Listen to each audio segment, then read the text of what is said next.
Afternoon students, we are going to discuss about the topic biodiversity crisis. What causes biodiversity crisis? The biodiversity crisis occurs mainly due to human impacts or habitat alterations like destruction, fragmentation and degradation or overexploitation of species. The causes of biodiversity are human impacts, that is human activities, and the habitat alteration due to human activities like destruction of the habitat, fragmentation of the habitat and degradation of the habitat, and the overexploitation of the species by the human. First, we will discuss about the first reason for the biodiversity crisis. The first reason for biodiversity crisis is the human impact. Due to the human activities and population growth leads to the destruction of biodiversity. As the population rises around the world, we need more and more resources and space. For that, we will started clearing forest and grasslands, and we will start destructing the forest for making space for the increasing population. This led to the loss of biodiversity. The first cause for the biodiversity crisis is the human impact, that is due to the human activities like deforestation and habitat destruction, which is due to the increasing population, the increasing demand for space and food crops for the increasing population, which leads to the clearing of the lands and due to the destruction of biodiversity. അപ്പോൾ ബയോഡൈവേഴ്സിറ്റിൻ്റെ ക്രൈസിസിൻ്റെ ആദ്യത്തെ കോസാണ് human impact. അതായത് നമ്മുടെ population കൂടുന്തോറും നമുക്ക് ജീവിക്കാൻ വേണ്ട requirements, അതായത് നമുക്ക് ജീവിക്കാൻ വേണ്ട, അതായത് ഇത്രയും പോപ്പുലേഷൻ ഡേ ബൈ ഡേ കൂടിക്കൊണ്ടിരിക്കുകയാണ്. അപ്പോൾ ഇൻക്രീസിങ് പോപ്പുലേഷന് കൂടുതൽ സ്ഥലം വേണം, കൂടുതൽ ഫുഡ് വേണം. അപ്പോൾ ഇതിനൊക്കെ വേണ്ടിയിട്ട് നമ്മൾ ഫോറസ്റ്റൊക്കെ ക്ലിയർ ചെയ്തിട്ടാണ് അവിടെയൊക്കെ ഹ്യൂമൻ സെറ്റിൽമെൻറ്റ്സ് ഒക്കെ നമ്മൾ എസ്റ്റാബ്ലിഷ് ചെയ്യും. അപ്പോൾ ഫോറസ്റ്റൊക്കെ ക്ലിയർ ചെയ്യും, പിന്നെ ഗ്രാസ് ലാൻഡ്സും മൗണ്ടെയ്ൻസും ഒക്കെ നമ്മൾ ഇടിച്ച് നിരത്തി അവിടെ വീടുകളൊക്കെ ഉണ്ടാക്കും. അപ്പോൾ ഇൻക്രീസിങ് പോപ്പുലേഷൻ അക്കോമഡേറ്റ് ചെയ്യാൻ വേണ്ടിയിട്ട് നമ്മൾ ഫോറസ്റ്റും പിന്നെ അതുപോലത്തെ ബയോഡൈവേഴ്സിറ്റി ഹോട്ട്സ്പോട്ട് ഏരിയാസൊക്കെ നമ്മൾ ക്ലിയർ ചെയ്തിട്ട് അവിടെയാണ് നമ്മൾ താമസിക്കുക. മാത്രമല്ല അഗ്രികൾച്ചറിന് വേണ്ടിയിട്ട് നമ്മൾ ഫോറസ്റ്റ് ലാൻഡ് ക്ലിയർ ചെയ്യും. കാരണം പോപ്പുലേഷൻ കൂടുന്തോറും നമുക്ക് വേണ്ട ഫുഡിൻ്റെ എമൗണ്ട് കൂടി വരും. അപ്പോൾ അത് മീറ്റ് ചെയ്യാൻ വേണ്ടിയിട്ട് നമ്മൾ ഫോറസ്റ്റ് ലാൻഡ് ക്ലിയർ ചെയ്തിട്ട് അവിടെ അഗ്രികൾച്ചറൊക്കെ സ്റ്റാർട്ട് ചെയ്യും. Next is the next reason for the biodiversity crisis is the habitat alteration, which includes habitat destruction, habitat fragmentation, and habitat fragmentation, etc. And the habitat destruction, the deforestation, which includes mainly deforestation, which leads to the loss of 150,000 to 210,000 square kilometer of forest per year. The main mode of habitat destruction is the deforestation, which leads to the loss of forest cover from the land. As you know, the loss of forest which will lead to the loss of biodiversity, as lot of animal and plants and birds are dependent upon this forest for their living. The next habitat alteration is the habitat fragmentation. The habitat fragmentation is formally continuous natural habitats broken up due to the encroachment of civilization. It affects the patch size, quality and connectivity. The second cause of habitat alteration is the habitat fragmentation. The habitat is the space where a species live and derive its needs from the environment. The habitat is a space surrounding a species where it lives and derives its needs from the environment. The habitat fragmentation will lead to the patchment of the continuous habitats, which will lead to the habitat fragmentation and will affect the patch size, quality and connectivity. There are two theories behind this habitat fragmentation. They are island biogeographic theory and hyperabundance phenomena. അപ്പം habitat fragmentation is the second cause of habitat alteration. The habitat fragmentation occurs due to the affects the continuous natural habitats. അപ്പം ഒരു habitat എന്ന് പറഞ്ഞാൽ എന്താണ്, ഒരു species live ചെയ്യുന്ന എൻവയറമെൻറ്റിന് പറയുന്ന പേരാണ് ഹാബിറ്റേറ്റ് എന്ന് പറയുന്നത്. അപ്പോൾ ആ എൻവയറമെൻറ്റിൽ നിന്നാണ് അതിന് വേണ്ടിയിട്ടുള്ള നീഡ്സൊക്കെ ഡിറൈവ് ചെയ്യുന്നത്. അപ്പോൾ ഹാബിറ്റേറ്റ് കണ്ടിന്യൂസ് ആയിരിക്കും. അപ്പോൾ കുറേ ഏരിയാസ് ഫോറസ്റ്റൊക്കെ കണ്ടിട്ടില്ല. അപ്പോൾ ഫോറസ്റ്റൊക്കെ കണ്ടിന്യൂസ് ആയിട്ട് ഫോറസ്റ്റ് ആയിരിക്കും. അപ്പോൾ ആ ഹാബിറ്റാറ്റ് നമ്മൾ ഹ്യൂമൻ ആക്ടിവിറ്റീസ് കാരണം അതെന്താണ്, ഫ്രാഗ്മെൻ്റ് ആയി പോവുകയാണ്. അപ്പോൾ നമ്മളൊരു ഫോറസ്റ്റിൻ്റെ നടുവിലൂടെ ഒരു റോഡ് കൺസ്ട്രക്ട് ചെയ്ത് കഴിഞ്ഞാൽ ആ ഫോറസ്റ്റ് ഹാബിറ്റേറ്റ് എന്തായി പോവുകയാണ്, രണ്ട് പാർട്ടായിട്ട് ഡിവൈഡ് ചെയ്ത്, റോഡ് കാരണം ആ ഫോറസ്റ്റ് ഹാബിറ്റേറ്റ് രണ്ടായിട്ട് ഡിവൈഡ് ചെയ്ത് പോവുകയാണ് ചെയ്യുന്നത്.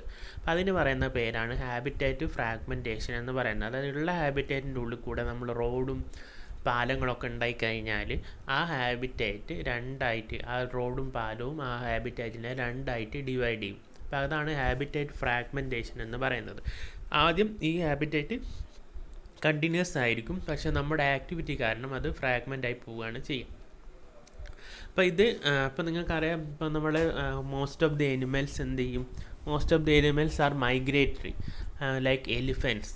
they move through the forest in search of food, water, etc. അപ്പോൾ കുറേ എനിമൽസൊക്കെ എന്താണ്, ഒരു സ്ഥലത്ത് നിന്ന്, ഫോറസ്റ്റിൻ്റെ ഒരു സ്ഥലത്ത് നിന്ന് വേറെ സ്ഥലത്തേക്ക് ഇങ്ങനെ മൂവ് ചെയ്യുന്ന ഹാബിറ്റുള്ള എനിമൽസ് ആയിരിക്കും.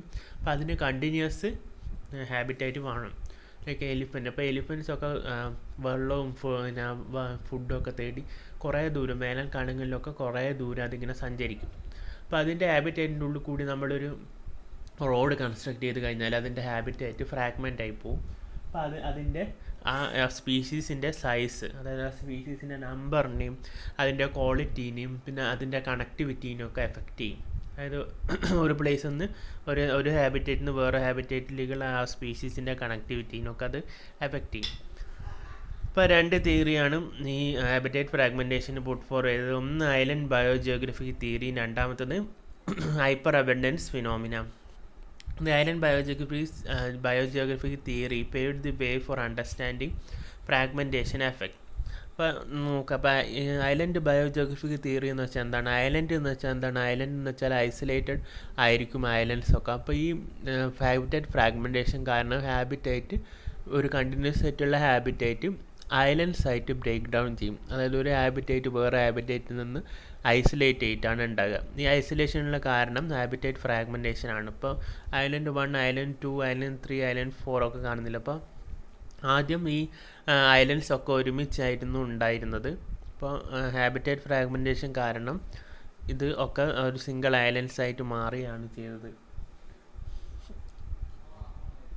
അപ്പോൾ ഈ ഐലൻഡ്സ് തമ്മിൽ എന്ത് നടക്കുന്നില്ല, പിന്നെ കോണ്ടാക്റ്റ് ഒന്നും നടക്കുന്നില്ല. അപ്പോൾ ഇതിനുള്ള കാരണം അത് ആ ഐലൻഡ്സിലുള്ള സ്പീഷീസ് ഡൈവേഴ്സിറ്റിനെ എഫക്റ്റ് ചെയ്യും. അപ്പോൾ അതിനുള്ള കാരണം നമ്മൾ ഹാബിറ്റേറ്റ് ഫ്രാഗ്മെൻറ്റേഷൻ നടത്തിയത് കാരണമാണ് ഒരു കണ്ടിന്യൂസ് ആയിട്ടുള്ള ഹാബിറ്റേറ്റ് ഐലൻഡ് രൂപത്തിലേക്ക് മാറിയത് നമ്മൾ കണ്ടിന്യൂസ് ഹാബിറ്റേറ്റിലും നടത്തിയ ഫ്രാഗ്മെൻറ്റേഷൻ കാരണമാണ്. The island 1, island 2 and island 3 were continuous due to our activities. The island 1, island 2, island 3 and island 4 get separated due to habitat fragmentation and they lose the contact between them. This is the island biogeographic theory. The next is the hyperabundance phenomena. The animal population trapped on small and medium-sized islands have high population density due to reduced competition and reduced predation.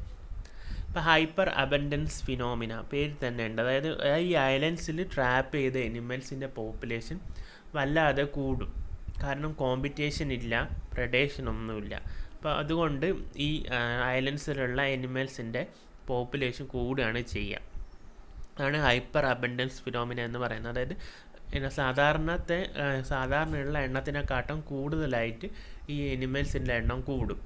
ഈ ഐലൻഡ്സിലേക്ക് habitat fragmentation കാരണം ഉണ്ടായിട്ടുള്ള ഈ ഐലൻഡ്സിലുള്ള എനിമൽസിൻ്റെ എണ്ണം സാധാരണത്തിനെക്കാട്ടും കൂടും.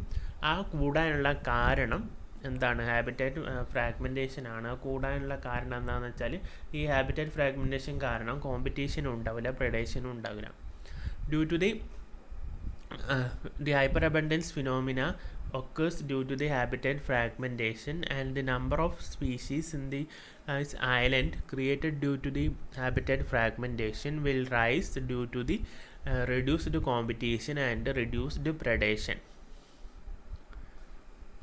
Next cause of habitat biodiversity crisis is the overexploitation of species due to commercial harvesting, bushmeat crisis, and collectors.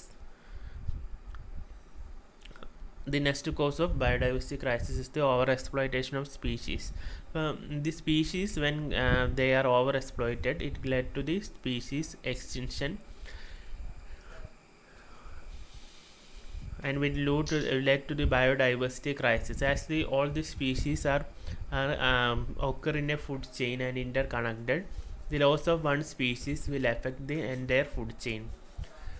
The overexploitation of species occurs due to commercial harvesting, bushmeat crisis. That is, bushmeat crisis means hunting of animals, and due to the collectors.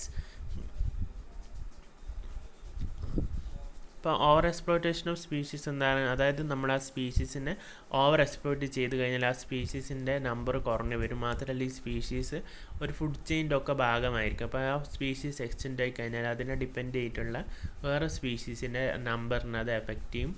പിന്നെ ഇത് സ്പീഷീസിൻ്റെ എക്സ്റ്റെൻഷന് കാരണമാകും.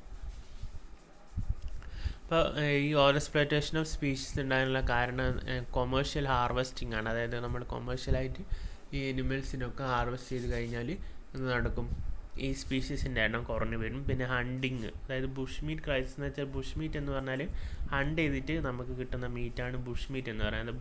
Hunting ഒക്കെ ഓവറായിട്ട് നടന്നു കഴിഞ്ഞാൽ ആ സ്പീഷീസിൻ്റെ എണ്ണം കുറഞ്ഞു വരും. പിന്നെ കളക്ടേഴ്സ്, അതായത് നമ്മളെ ഈ സാമ്പിൾസൊക്കെ കളക്ട് ചെയ്യുന്ന ആൾക്കാരുണ്ടാവും. അപ്പോൾ അവരൊക്കെ എന്ത് ചെയ്യും? ഈ എനിമൽ സ്പെസിമെൻസ് ഒക്കെ ഓവറായിട്ട് കളക്ട് ചെയ്ത് കഴിഞ്ഞാൽ ആ എനിമൽസിൻ്റെ നമ്പർ കുറഞ്ഞു വരും. ഇതാണ് ഓവർ എക്സ്പ്ലോയിറ്റേഷൻ ഓഫ് സ്പീഷീസ് എന്ന് പറയുന്നത്. അപ്പോൾ ബയോഡൈവേഴ്സിറ്റി ക്രൈസിസിനുള്ള 3 ഇമ്പോർട്ടൻ്റ് ആയിട്ടുള്ള റീസൺസ് ആണ്. First, human impact; second, habitat alteration; and over exploitation of species. ഇത് ഫസ്റ്റ് യൂണിറ്റിൽ ഞാൻ എടുക്കാൻ വിട്ടുപോയ ടോപ്പിക്കായിരുന്നു ബയോഡൈവേഴ്സിറ്റി ക്രൈസിസ്.